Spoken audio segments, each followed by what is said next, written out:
আজ 23শে আগস্ট রবিবার। দেখে নেব আজকের পশ্চিমবঙ্গ দেশ ও বিশ্বের বাছাই করা 40টি গুরুত্বপূর্ণ তাজা সংবাদ। প্রথমেই নজর রাখবো হেডলাইন্স।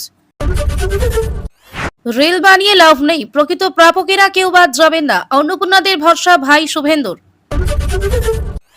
যাদবপুরের ভিতরে বাইরে জাতীয়তাবাদ প্রতিষ্ঠা করবই, ছাত্র সংঘর্ষের পর হুঙ্কার শুভেন্দুর। টাকা না পেলে আমার অফিসে যোগাযোগ করুন, অন্নপূর্ণা ক্ষোভ সামলাতে আসরে রচনা। লুকোচুরি খেলা শেষ, অগ্নিকাণ্ডে 3 দিন পর গ্রেফতার অভিশপ্ত শিখা আইনের মালিক। সংরক্ষণ শুধু হোক, গরিব মানুষের জন্য বিরাট দাবিতে যন্তর মন্তরে শুরু আন্দোলন। কেমন চলছে চিকিৎসা, মীরা ভট্টাচার্যের খবর নিতে হাসপাতালে মুখ্যমন্ত্রী শুভেন্দু। আইন পড়ুয়াদের লাইসেন্স আটকাতে চেয়েছিলেন, 150 কোটির দুর্নীতিতে বিদ্ধ সেই বার কাউন্সিলের চেয়ারম্যান। সরকারি চাকুরিদের অ্যাকাউন্ট থেকে ফেরত নেওয়া হবে টাকা, জানিয়ে দিল সরকার। কিডনি পাচারে সিভিক যোগ, বিধাননগরে ধৃত পাঞ্জাবের বাবু ভাই, উত্তরপ্রদেশে লুকিয়ে মাস্টার মাইন্ড। আমাদের ধোকা দিয়েছে, ফের পড়ুয়া বিক্ষোভ ঝাড়খণ্ডে, পূর্ণ রাহুল হেমন্তর কুশপুতুল। বিরল থ্যালাসেমিয়ায় আক্রান্ত বাংলাদেশি শিশু, কঠিন অস্ত্রোপচারে পুনর্জীবন দিল হাওড়ার হাসপাতাল। টাকা দিলেই পাস, 200 ফেল করা পড়ুয়াকে নিয়ে হোয়াটসঅ্যাপ গ্রুপ, অভিযোগ ঘিরে শোরগোল গঙ্গারামপুর কলেজে। আন্ডার প্রসেস থেকে অ্যাপ্রুভ স্ট্যাটাস, আজও ঢুকছে অন্নপূর্ণার টাকা, কথা রাখলো শুভেন্দু সরকার। বিরোধীদের সঙ্গে এরকমই হবে, অভয়া মামলায় জামিন না পেয়ে সরকারকে দুষছেন নির্মল। 30 সেপ্টেম্বর ডেডলাইন, আধার কার্ড নিয়ে বড় আপডেট দিল ইউআইডিএআই। মমতা আমলে তৈরি হওয়া কর্মতীর্থে দুর্নীতি ক্যাগ রিপোর্ট সামনে আসতেই চাঞ্চল্য বীরভূমে। দুর্নীতি মামলা তদন্তে গড়হাজির, খাদ্য দপ্তরে কর্তার বাড়িতে তল্লাশি দুর্নীতি দমন শাখার। নিউটাউনের যুবকের বস্তাবন্দি দেহ উদ্ধারে ঘটনায় আটক 4, তদন্তে ইকো পার্ক থানার পুলিশ। ক্রমশ চাপ বাড়ছে সওগাতের, এবার ভাঙড় বিস্ফোরণ মামলায় জুড়ল ইউএপিএ ধারাও। হেরিটেজ ট্যুরিজমের নয়া ডেস্টিনেশন, 10 কোটির ব্যয় সাজছে কুমারটুলি, পুজোর আগেই উদ্বোধন। 100 বা 125 দিনের কাজ মৌলিক অধিকার নয়, পর্যবেক্ষণ সুপ্রিম কোর্টের। সরল প্রশাসক, এবার কলেজের গভর্নিং বডিতে বিধায়ক সাংসদরা, জারি বিজ্ঞপ্তি। 500 টাকা থেকে রাতারাতি ভাড়া 2000, দাও মারছে বেআইনি গেস্ট হাউসগুলিও, বিপাকে বাংলাদেশিরা। মুড়িমুরগির মতো দান ধ্যান, অন্নপূর্ণা বিক্ষোভে তৃণমূলকে দোষলেন দিলীপ। স্ত্রী ভালো চাকরি করেন বলে সন্তানের প্রতি স্বামীর দায়িত্ব কমে না, পর্যবেক্ষণ সুপ্রিম কোর্টের।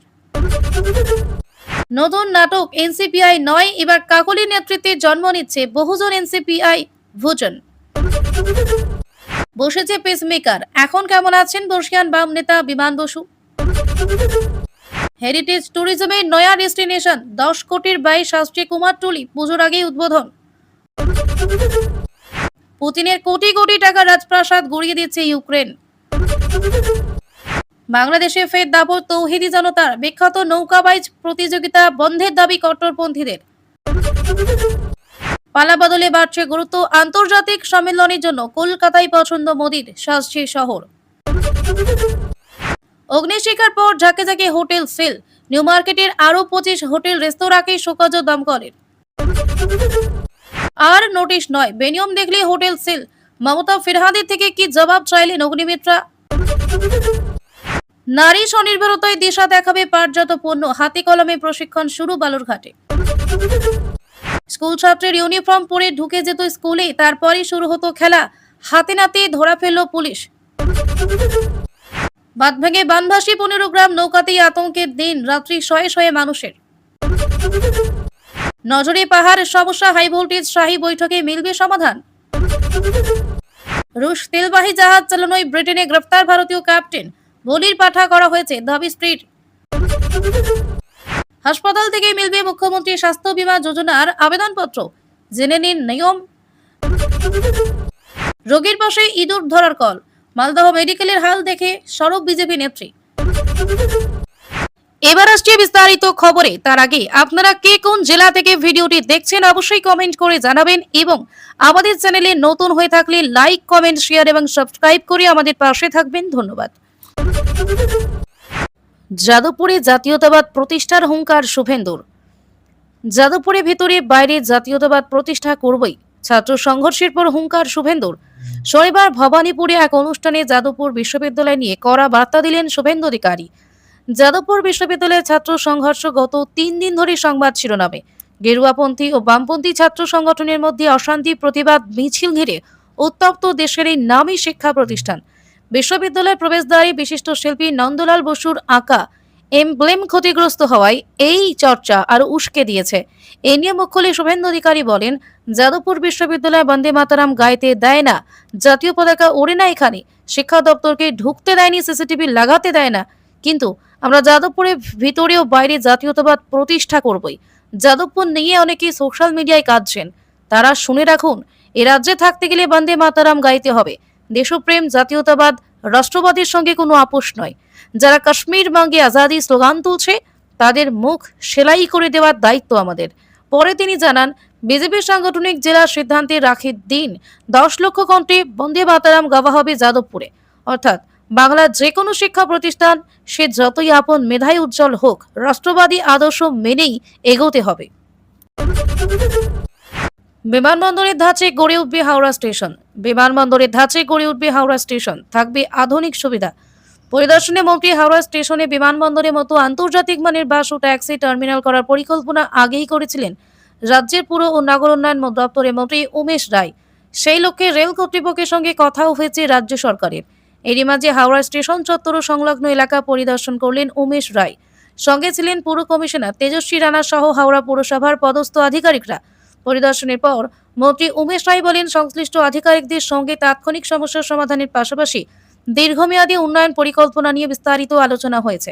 প্রধানমন্ত্রী নরেন্দ্র মোদী ও মুখ্যমন্ত্রী শুভেন্দু অধিকারীর নেতৃত্বে বিকশিত ভারত 2047-এর লক্ষ্যের সঙ্গে সঙ্গতি রেখে উন্নত, পরিচ্ছন্ন ও আধুনিক পশ্চিমবঙ্গ গড়তে আমরা প্রতিশ্রুতিবদ্ধ। তারই অংশ হিসেবে আমরা হাওড়া স্টেশন ও স্টেশন চত্বরকে আধুনিক মানের করতে চাই। পরিকল্পনা হয়েছে হাওড়া স্টেশন চত্বরে গঙ্গারঘাট থেকে দীঘা বাসস্ট্যান্ড পর্যন্ত একটি আন্তর্জাতিক মানের টার্মিনাল করা হবে। হাওড়া স্টেশন থেকে বেরিয়ে চলন্ত সিঁড়ি ও স্কাই ওয়াকের মাধ্যমে বাসস্ট্যান্ড ও ট্যাক্সি স্ট্যান্ডে পৌঁছে যেতে পারবেন যাত্রীরা। ঠিক যেমন দেশের বিমানবন্দরগুলোতে থাকে, সেরকমই করা হবে হাওড়া স্টেশন ও হাওড়া বাসস্ট্যান্ডে। একই সঙ্গে হাওড়া স্টেশন চত্বর থেকে নোংরা আবর্জনা সরিয়ে স্টেশন চত্বরকে ঝাঁ চকচকে করে তোলার পরিকল্পনা রয়েছে। ককরোচদের রুখতে হাতিয়ার বন্দে মাতারাম। ককরোচ রুখতে হাতিয়ার বন্দে মাতারাম, দেশজুড়ে প্রচারে বিজেপি, নিশানায় কংগ্রেস। বিজেপির সব কথা ঐতিহ্যের দোহাই দিয়ে নিজেদের সাম্প্রদায়িক এজেন্ডা কার্যকর করছে কংগ্রেস। সদ্য ককরোচ জনতা পার্টির বিক্ষোভ এবং শিক্ষামন্ত্রীর ইস্তফা কিছুটা চাপ তৈরি করেছিল বিজেপির ওপর। সেই চাপ থেকে বেরোতে মোক্ষম অস্ত্র সম্ভবত খুঁজে পেয়েছে গেরুয়া শিবির। সেই অস্ত্রের নাম বন্দে মাতারাম। জেনজে বিক্ষোভ থেকে নজর ঘোরাতে এবং হিন্দুত্ব, জাতীয়তাবাদের চেনা পিছে খেলা টেনে আনতে বন্দে মাতারাম নিয়ে দেশ জুড়ে প্রচার করবে বিজেপি। তাদের নিশানায় সেই কংগ্রেস। সদ্য কংগ্রেস ওয়ার্কিং কমিটির তরফে প্রস্তাব পাশ করানো হয়েছে। দলীয় অনুষ্ঠানে তারা বন্দে মাতারামের 2টি স্তবকই গাইবে। গানটি সব স্তবক গাওয়া হবে না। কংগ্রেসের বক্তব্য, 1937 সালে কলকাতায় কংগ্রেস ওয়ার্কিং কমিটির বৈঠকে মহাত্মা গান্ধী, জওহরলাল নেহেরু, সুভাষচন্দ্র বসু, সর্দার বল্লভভাই প্যাটেল সহ একাধিক শীর্ষ নেতা বন্দে মাতারামের প্রথম 2টি স্তবক গাওয়ার সিদ্ধান্ত নিয়েছিলেন। সেই ঐতিহ্যই বজায় রাখা হবে। বিজেপির সাফ কথা, ঐতিহ্যের দোহাই দিয়ে নিজেদের সাম্প্রদায়িক এজেন্ডা কার্যকর করছে কংগ্রেস। আসল সাম্প্রদায়িক শক্তির কাছে মাথা নুইয়ে ফেলেছে হাত শিবির। কংগ্রেসের পাল্টা নিজেদের 10 পয়েন্টের আরেকটি প্রস্তাব পাশ করিয়েছে বিজেপি। পদ্ম শিবিরের প্রস্তাবে বলা হয়েছে, মহাত্মা গান্ধী বক্তব্য ছিল সাম্রাজ্যবাদের বিরুদ্ধে, ভীষণভাবে জাতীয়তাবাদী ভাবনায় উদ্বুদ্ধ স্লোগান বন্দে মাতারাম। সেই বক্তব্য দেশ জুড়ে পৌঁছে দেওয়া হবে। বিজেপি বলছে, জাতীয় গানের ঐতিহ্য এবং সম্মান বজায় রাখার জন্য দেশ জুড়ে লড়াই করা হবে। স্বাধীনতার সংগ্রামের প্রতীক হিসেবে সম্পূর্ণ বন্দে মাতারামের সম্মান, মর্যাদা ও ঐতিহ্য বজায় রাখতে প্রয়োজনীয় পদক্ষেপ করবে বিজেপি। তাছাড়া কংগ্রেসের মনে রাখা উচিত, তাদের দলের অন্দরে পাশ করানো কোনো প্রস্তাব কোনোভাবেই দেশের সংবিধানের ঊর্ধ্বে হতে পারে না। রেল বানিয়ে লাভ নেই, প্রকৃত প্রাপকরা কেউ বাদ যাবেন না। রেল বানিয়ে লাভ নেই, প্রকৃত প্রাপকরা কেউ বাদ যাবেন না। অন্নপূর্ণাদের ভরসা ভাই শুভেন্দুর। তৃণমূলের বুদ্ধির কাছে শুভেন্দু অধিকারী মাথা নত করবে না বলে হুঙ্কার মুখ্যমন্ত্রীর। অন্নপূর্ণা যোজনাকে কেন্দ্র করে যত কাণ্ড রাজ্য জুড়ে। অন্নপূর্ণা যোজনার টাকা না পাওয়ার অভিযোগে উত্তাল।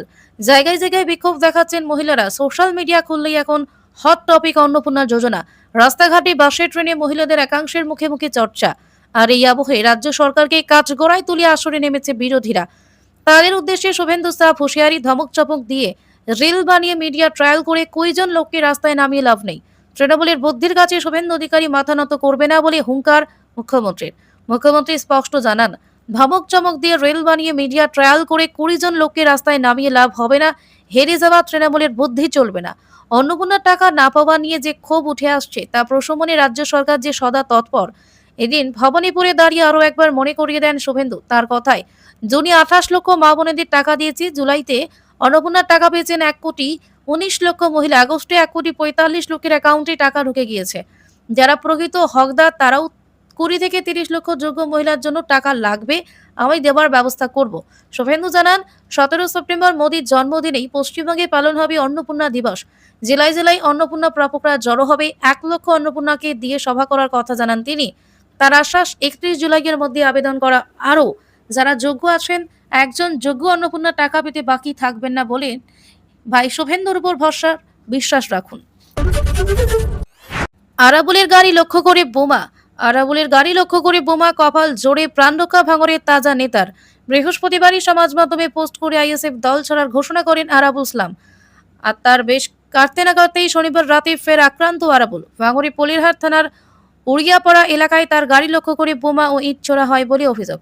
অল্পের জন্য রক্ষা পান আরাবুল। ঘটনাকে কেন্দ্র করে তীব্র উত্তেজনা ছড়িয়ে পড়ে এলাকায়। খবর পেয়ে ঘটনাস্থলে ছুটে যান পুলিশ প্রশাসনের আধিকারিকরা। কেন এই হামলা তা এখনো স্পষ্ট নয়। এর সঙ্গে কে বা কারা যুক্ত তাও জানা যায়নি। দুষ্কৃতীদের খোঁজে শুরু হয়েছে তল্লাশি, খতিয়ে দেখা হচ্ছে সিসিটিভি ফুটেজও। জানা গেছে রাতের বেলা পলিরহাট থানার উড়িয়াপাড়া এলাকা দিয়ে যাচ্ছিলেন আরাবুল। সেই সময় হঠাৎ তার গাড়ি লক্ষ্য করে হামলা চালানো হয় বলে অভিযোগ। প্রথমে গাড়ি লক্ষ্য করে কার্যত ইটবৃষ্টি চলে, এমনকি 2টি বোমা নিক্ষেপ করা হয় বলে দাবি। ঘটনার সময় গাড়িতে ছিলেন আরাবুল। ইটের আঘাতে গাড়ির কাঁচ ফেটে গেলেও রক্ষা পান তিনি। তার কোনো আঘাত লাগেনি বলে জানিয়েছেন প্রাক্তন আইএসএফ নেতা। বলে রাখা প্রয়োজন, 26শে বিধানসভা ভোটের আগে তৃণমূল ছেড়ে তাজা নেতা আরাবুল ইসলাম যোগ দিয়েছিলেন আইএসএফে। মাস পাঁচেকের মধ্যেই সিদ্ধান্ত বদল করেন। বৃহস্পতিবারই সমাজ মাধ্যমে পোস্ট করে আইএসএফ দল ছাড়ার ঘোষণা করেন তিনি। সমাজ মাধ্যমে তিনি আইএসএফের স্বৈরাচারী এবং একনায়কতন্ত্রের বিরুদ্ধে অভিযোগ তুলে দল থেকে পদত্যাগের কথা জানান। তার রেশ কাটতে না কাটতেই এই হামলার ঘটনা ঘটল। খবর পেয়ে ঘটনাস্থলে পৌঁছায় পলিরহাট থানার পুলিশ। আরাবুল থানায় অভিযোগ দায়ের করেছেন। এই ঘটনায় এখনো পর্যন্ত কাউকে আটক বা গ্রেফতার করা হয়নি। আমাদের ধোঁকা দিয়েছে, ফের পড়ুয়া বিক্ষোভ ঝাড়খণ্ডে। আমাদের ধোঁকা দিয়েছে, ফের পড়ুয়া বিক্ষোভ ঝাড়খণ্ডে। পুরল রাহুল হেমন্তের কুশপুতুল। ফের অস্বস্তিতে ঝাড়খণ্ডের জেএমএম কংগ্রেস জোট সরকার। আসরে নেমেছে বিজেপিও। পাল্টা জেএমএম এর দাবি, আদালতে বিচারাধীন বিষয় নিয়ে অহেতুক রাজনীতি করার চেষ্টা করছে বিজেপি। বিক্ষোভকারীদের দাবি মেনে ঝাড়খণ্ড পাবলিক সার্ভিস কমিশনের নেওয়া একাধিক পরীক্ষা বাতিল করেছিল হেমন্ত সোরেনের সরকার, কিন্তু সেই সিদ্ধান্ত স্থগিতাদেশ দিয়ে দিয়েছে হাইকোর্ট। তারপরেই ফের সে রাজ্যে শুরু হয়েছে পড়ুয়াদের বিক্ষোভ। পড়ুয়াদের দাবি, ঝাড়খণ্ড সরকার তাদের ধোঁকা দিয়েছে। সরকারি চাকরিতে নিয়োগ দুর্নীতি প্রতিবাদে টানা 23 দিন আন্দোলন করেছিলেন ঝাড়খণ্ডের ছাত্র যুবরা। একাধিক পড়ুয়া অনশনে বসেছিলেন। তাদের মূল দাবি ছিল নিয়োগ পরীক্ষায় স্বচ্ছতা, দুর্নীতি অভিযোগ ওঠা, পরীক্ষাগুলি বাতিল এবং সিবিআই তথা ঝাড়খণ্ডের বাইরে অবসরপ্রাপ্ত বিচারপতিদের নিয়ে গঠিত প্যানেল দিয়ে নিরপেক্ষ তদন্ত করানো। শেষমেশ আন্দোলনে চাপিয়ে 18 আগস্ট আন্দোলনকারীদের দাবি মেনে 2014 সাল থেকে জেপিএসসি এবং জেএসএসসি আয়োজিত সব পরীক্ষা বাতিল করে ঝাড়খণ্ড সরকার। হেমন্ত সোরেন এবং রাহুল গান্ধীকে ধন্যবাদ জানিয়ে পড়ুয়ারা বিক্ষোভ প্রত্যাহার করে নেন, কিন্তু সেখানে বিবাদে ইতি পড়েনি। পরীক্ষা বাতিলের ফলে যাদের চাকরি যাওয়ার আশঙ্কা তৈরি হয়েছিল তারা হাইকোর্টে মামলা দায়ের করেন। সেই মামলার প্রেক্ষিতে হাইকোর্ট পরীক্ষা বাতিলের সিদ্ধান্তে স্থগিতাদেশ দিয়েছে। তাতে ফের নতুন করে বিপাকে হেমন্ত সোরেন। শুক্রবার ফের ঝাড়খণ্ড জুড়ে বিক্ষোভ দেখান পড়ুয়ারা। তাদের বক্তব্য, রাহুল গান্ধী এবং হেমন্ত সোরেন তাদের ধোঁকা দিয়েছেন। সরকার পরীক্ষা বাতিলের সিদ্ধান্ত নিয়েছেন বটে, কিন্তু হাইকোর্টে সেই সিদ্ধান্ত বজায় রাখার জন্য যতটা জোরালোভাবে সওয়াল করার কথা ছিল, সরকার ততটা জোরালোভাবে সওয়াল করেনি। শুক্রবার রাতে ঝাড়খণ্ড জুড়ে বিক্ষোভে একাধিক জায়গায় রাহুল গান্ধী এবং হেমন্ত সোরেনের কুশপুতুল পোড়ানো হয়েছে। আসরে নেমেছে বিজেপিও। বিরোধী দলনেতা বাবুলাল মারান্ডির দাবি, পড়ুয়াদের ভবিষ্যৎ নিয়ে খেলছে সরকার, তাদের মৌলিক অধিকারে হস্তক্ষেপ করা হচ্ছে। পাল্টা জেএমএম এর দাবি, আদালতে বিচারাধীন বিষয় নিয়ে অহেতুক রাজনীতি করার চেষ্টা করছে বিজেপি। ওড়িশা উপকূলে ডুবল পানামার পতাকাধারী জাহাজ। ওড়িশা উপকূলে ডুবল পানামার পতাকাধারী জাহাজ। 24 নাবিকের খোঁজে তল্লাশি। বড়সড় দুর্ঘটনা বঙ্গোপসাগরে। ওড়িশা উপকূল থেকে প্রায় 240 নটিক্যাল মাইল দূরে ডুবল পানামার পতাকাধারী এক পণ্যবাহী জাহাজ। জাহাজটির নাম এমভি ওশান উইনার। নাবিক ও ক্রু মিলিয়ে জাহাজের 24 জন সদস্য ছিলেন। তাদের খোঁজে শুরু হয়েছে তল্লাশি। উদ্ধার কাজে নেমেছে ভারতীয় কোস্ট গার্ড এবং ভারতীয় নৌবাহিনী। জাহাজটি ওড়িশার পারাদ্বীপ বন্দর থেকে 1700 টন লৌহ আকরিক নিয়ে সিঙ্গাপুরের দিকে রওনা দিয়েছিল। যাত্রাপথে এই দুর্ঘটনা ঘটে। শ্রী বিজয়াপুরমের মেরিটাইম রেস্কিউ কোঅর্ডিনেশন সেন্টার জানিয়েছে, শনিবার বেলা 11টা 48 মিনিটে জাহাজ পরিচালনাকারী সংস্থা ভিক্টোরি স্টার গ্রুপ কোং লিমিটেডের কাছ থেকে খবর আসে জাহাজটির সঙ্গে যোগাযোগ বিচ্ছিন্ন হয়ে গিয়েছে। পরে উদ্ধার কাজের অনুরোধ করা হয়। খবর পেয়ে উদ্ধার কাজে নামে কোস্টগার্ডের 2 জাহাজ বড়দিবাং অনমোল। এছাড়া শ্রী বিজয়াপুরম থেকে বিজিত নামের জাহাজকেও সহায়তার জন্য পাঠানো হয়। আশপাশে থাকা অন্যান্য জাহাজগুলোকেও বিষয়টি জানানো হয়েছে এবং উদ্ধার কাজে সাহায্য করতে বলা হয়েছে। জানা গিয়েছে জাহাজটিতে থাকা 24 জন ক্রুর মধ্যে 20 জনের চীনের নাগরিক। এছাড়া 3 জন মায়ানমার এবং একজন বাংলাদেশের নাগরিক। এক সিনিয়র আইপিএস আধিকারিক জানিয়েছেন, কতজন ক্রু সদস্যকে উদ্ধার করা হয়েছে তা এখনো স্পষ্ট নয়। শেষ খবর পাওয়া খবরে তল্লাশি অভিযান এখনো চলছে। তারাপীঠের পর এবার রামপুরহাটের হোটেলে আগুন। তারাপীঠের পর এবার রামপুরহাটের হোটেলে আগুন। আতঙ্কে হুড়োহুড়ি, ঘটনাস্থলে দমকল। ফের একবার প্রশ্নের মুখে হোটেলগুলির নিরাপত্তা ব্যবস্থা। তারাপীঠে ভয়াবহ হোটেল অগ্নিকাণ্ডে 9 জনের মৃত্যুর ঘটনার রেশ এখনো কাটেনি। এরই মধ্যে ফের অগ্নিকাণ্ডের ঘটনা। এবার রামপুরহাট শহরের একটি বেসরকারি হোটেলে আগুন। শনিবার রাতে এই ঘটনায় তীব্র চাঞ্চল্য ছড়ালো রামপুরহাটে। সানঘাটাপাড়া মোড়ে অবস্থিত হোটেল তাজ প্যালেসের রান্নাঘরে চিমনি থেকে আচমকায় দাউ দাউ করে আগুন জ্বলতে শুরু করে। ঘনবসতিপূর্ণ এলাকা হওয়ায় আতঙ্কিত হয়ে পড়েন স্থানীয় মানুষজন। প্রথমে চিমনি থেকে হালকা ধোঁয়া বের হতে দেখা যায়, কিছুক্ষণের মধ্যেই ধোঁয়ার পরিমাণ বাড়তে থাকে এবং আচমকায় চিমনির মুখ দিয়ে আগুনের শিখা বের হতে শুরু করে। আগুন দ্রুত ছড়িয়ে পড়ার আশঙ্কা তড়িঘড়ি দমকল বিভাগে খবর দেওয়া হয়েছে। খবর পেয়ে একটি দমকলের ইঞ্জিন ঘটনাস্থলে পৌঁছায়। পাশাপাশি স্থানীয় বাসিন্দারা আগুন নিয়ন্ত্রণে আনতে এগিয়ে আসেন। দমকল কর্মী ও স্থানীয়দের যৌথ প্রচেষ্টায় অগ্নি নির্বাপক যন্ত্র ব্যবহার করে আগুন নিয়ন্ত্রণে আনা সম্ভব হয়। সময়মতো আগুন নিয়ন্ত্রণে আসার সময় বড় ধরনের দুর্ঘটনা এড়ানো সম্ভব হয়েছে। ঘটনায় কেউ আহত হননি বলে জানা গিয়েছে। তবে এই ঘটনার পর ফের প্রশ্নের মুখে হোটেলগুলির নিরাপত্তা ব্যবস্থা। বিশেষ করে ঘনবসতিপূর্ণ এলাকায় রান্নাঘরের চিমনি ও অগ্নি নিরাপত্তা ব্যবস্থা কতটা সুরক্ষিত তা নিয়ে প্রশ্ন তুলছেন স্থানীয় বাসিন্দারা। বড় দুর্ঘটনা ঘটার আগেই আগুন নিয়ন্ত্রণে আসায় স্বস্তি ফিরেছে এলাকায়। 30 সেপ্টেম্বর ডেডলাইন, আধার কার্ড নিয়ে বড় আপডেট দিল ইউআইডিএআই। 30 সেপ্টেম্বর ডেডলাইন, আধার কার্ড নিয়ে বড় আপডেট। আধার কার্ড নিয়ে নতুন আপডেট। যদি আপনার বাড়িতে ছোট বাচ্চা থেকে থাকে এবং তাদের জন্য ইতিমধ্যে আধার কার্ড তৈরি করে ফেলেছেন, তবে আপনার জন্য রয়েছে গুরুত্বপূর্ণ খবর। আধারের নিয়ামক সংস্থা unique identification authority of India বা ইউআইডিএআই শিশুদের বায়োমেট্রিক আপডেট নিয়ে বড় নির্দেশ দিয়েছে। ইউআইডিএআই জানিয়েছে, শিশুদের 5 বছর পূর্ণ হওয়ার পর বায়োমেট্রিক আপডেট করতে হবে। এরপরে 15 বছর বয়সে ফের একবার বাধ্যতামূলকভাবে বায়োমেট্রিক আপডেট করতে হবে। বায়োমেট্রিক আপডেটের সময় আধার কার্ডে শিশুর ছবি, ফিঙ্গারপ্রিন্ট ও আইরিশ ইনফরমেশন সংগ্রহ করা হবে। ইউআইডিএআই জানিয়েছে, 5 থেকে 7 বছরের শিশু এবং 15 থেকে 17 বছরের কিশোর কিশোরীদের জন্য বায়োমেট্রিক আপডেট সম্পূর্ণ নিখরচায় করানোর সুযোগ দেওয়া হচ্ছে। 7 থেকে 15 বছর বয়সীদের আধার কার্ডে বায়োমেট্রিক আপডেটও বিনামূল্যে করা যাবে। তবে এই সুযোগ রয়েছে সীমিত সময়ের জন্য। আগামী 30 সেপ্টেম্বর পর্যন্ত এই আপডেট ফ্রিতে করানো যাবে। এরপর আপডেট করাতে গেলে ফি লাগবে। তাই আপনার সন্তানদের আধার কার্ডে বায়োমেট্রিক আপডেট করানো এখনো বাকি থাকলে এই সময়ের মধ্যে আপডেট করে নিতে পারেন। কেন 5 বছর ও 15 বছর পর আধার কার্ড আপডেট করানো দরকার? যখন শৈশবে প্রথমবার আধার কার্ড ইস্যু করা হয়, তখন কার্ডে শিশুর ছবি, অন্যান্য তথ্য রেকর্ড করা হয়। তখন বায়োমেট্রিক তথ্য সংগ্রহ করা হয় না। 5 বছর বয়স হলে বায়োমেট্রিক তথ্য যেমন ফিঙ্গারপ্রিন্ট, আইরিশ স্ক্যান ও নতুন ছবি রেকর্ড করা হয়। এরপর 15 বছর বয়সে তা আবার আপডেট করা হয়। স্ত্রী ভালো চাকরি করেন বলেই সন্তানের প্রতি স্বামীর দায়িত্ব কমে যাবে না, পর্যবেক্ষণ সুপ্রিম কোর্টের। এলাহাবাদ হাইকোর্টে পুরনো নির্দেশ বাতিল করে শীর্ষ আদালত পারিবারিক আদালতের রায় বহাল রাখল। সন্তানদের বড় করে তোলার দায়িত্ব মা বাবা দুজনেরই। তা পাটিগণিতের হিসাবে ভাগাভাগি করা যায় না। স্ত্রী ভালো চাকরি করেন, মোটা টাকা বেতন পান বলেই সন্তানের প্রতি স্বামীর দায়িত্ব কমে যায় তা নয়। খোরপোশের এক মামলায় এই কথাই বলল সুপ্রিম কোর্ট। 2 মেয়ে এবং নিজের ভরণ পোষণের জন্য স্বামীর কাছে মাসে 2.5 লক্ষ টাকা খোরপোশ চেয়ে পারিবারিক আদালতে মামলা করেছিলেন এক মহিলা। তিনি এবং তার স্বামী দুজনেই পেশায় ডাক্তার। 2006 সালে তাদের বিয়ে হয়েছিল। পরে দাম্পত্য কলহের জেরে তারা আলাদা থাকতে শুরু করেন। এই মামলায় পারিবারিক আদালত স্বামীকে নির্দেশ দেয় 2 মেয়ের লেখাপড়া এবং অন্যান্য খরচ বাবদ মাসে 60,000 টাকা অর্থাৎ কন্যা সন্তান পিছু 30,000 টাকা দিতে হবে।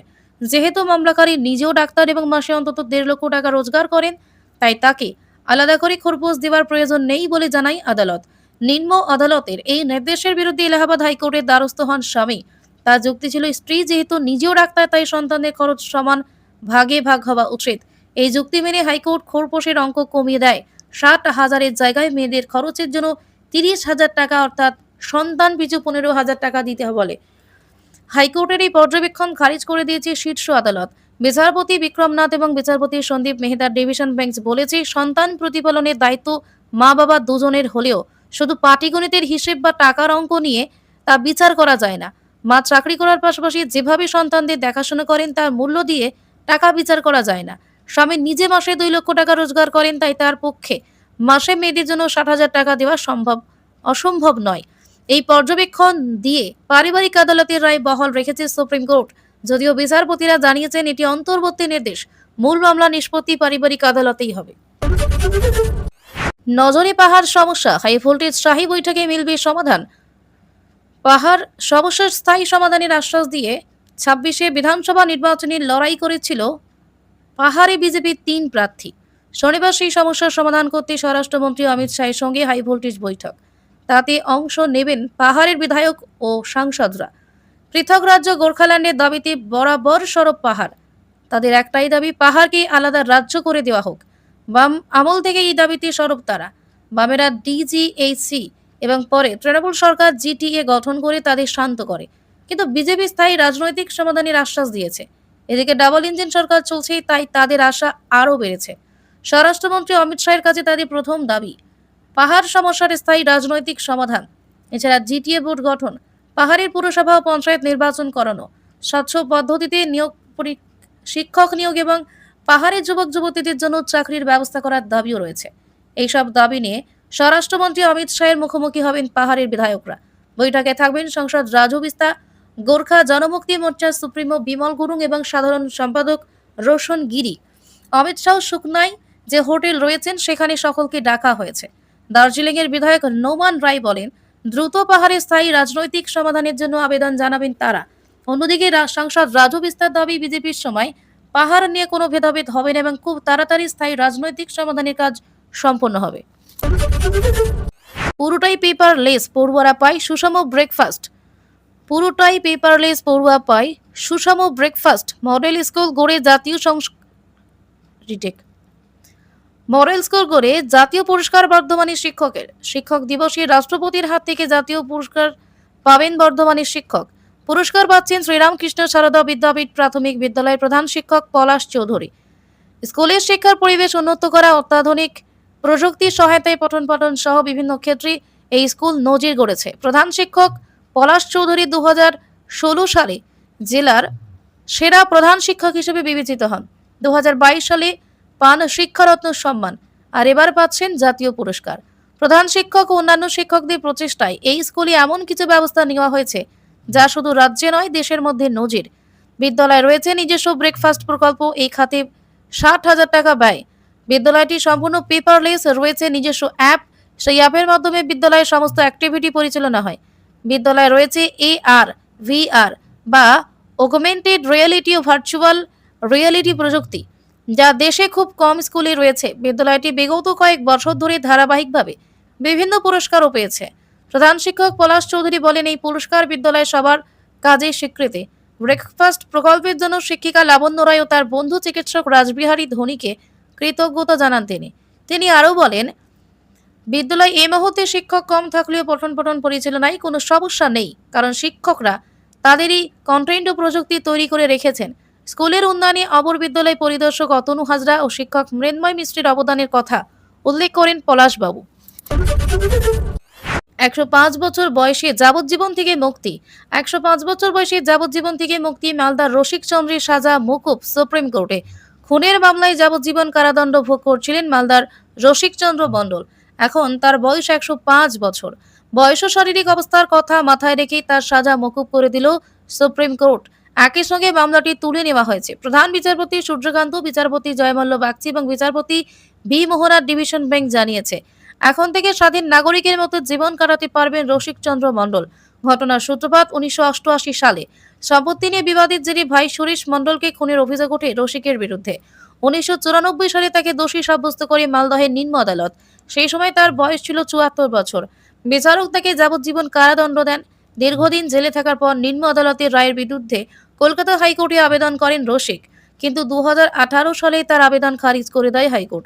শেষে সুপ্রিম কোর্টের দ্বারস্থ হন তিনি। 2020 সালে 99 বছর বয়সে জেল থেকে মুক্তির জন্য ফের আবেদন করেন রসিকের আইনজীবীরা। তার বয়স ও বার্ধক্যজনিত সমস্যার কথা তুলে ধরে মুক্তির আবেদন জানানো হয়। সেই আবেদনের ভিত্তিতে 2021 সালের মে মাসে পশ্চিমবঙ্গ সরকারের মতামত জানতে চায় সুপ্রিম কোর্ট। 3 বছর পর 2024 নভেম্বরে তাকে অন্তর্বর্তী জামিনে মুক্তি দেয় শীর্ষ আদালত। সেই থেকে জেলের বাইরে ছিলেন রসিক। শুক্রবার মামলার চূড়ান্ত নিষ্পত্তি করে সুপ্রিম কোর্ট। আদালত জানায়, রসিক চন্দ্রের বয়স ও শারীরিক অবস্থার কথা বিবেচনা করে বাকি সাজা মকুব করে দেওয়া হলো। প্রায় 4 দশকের আইনি জটিলতার পর অবশেষে মুক্ত জীবনে ফিরলেন 105 বছরের রসিক চন্দ্র। বিরল থ্যালাসেমিয়ায় আক্রান্ত বাংলাদেশি শিশু। বিরল থ্যালাসেমিয়ায় আক্রান্ত বাংলাদেশি শিশু কঠিন অস্ত্রোপচারে পুনরুজ্জীবন পেল হাওড়ার রিটেক। বিরল থ্যালাসেমিয়ায় আক্রান্ত বাংলাদেশি শিশু কঠিন অস্ত্রোপচার পুনরুজ্জীবন দিল হাওড়ার হাসপাতাল। স্টেম সেল থেরাপিতে এমন অসম্ভবকে সম্ভব করেছেন চিকিৎসকরা। ঢাকার 7 বছরের ছেলে রাকেশ সরকার ওরফে জোয়েল ছোটবেলা থেকেই থ্যালাসেমিয়ায় আক্রান্ত। বিরল বিটা থ্যালাসেমিয়া বাসা বেঁধেছিল তার শরীরে। নিয়মিত রক্ত লাগতো, শরীরে জমছিল আয়রন। বয়সের তুলনায় বেড়ে ওঠা হচ্ছিল না। বাংলাদেশের চিকিৎসকরা জানিয়েছেন, রাকেশের আয়ু বড়জোর 14 থেকে 15 বছর। এরপর ছেলেকে নিয়ে হাওড়ার একটি বেসরকারি হাসপাতালে চিকিৎসকদের দ্বারস্থ হন তার বাবা মা।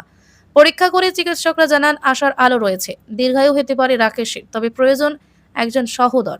পরামর্শ মেনে আইভিএ পদ্ধতিতে কন্যা সন্তানের জন্ম দেন ওই দম্পতি।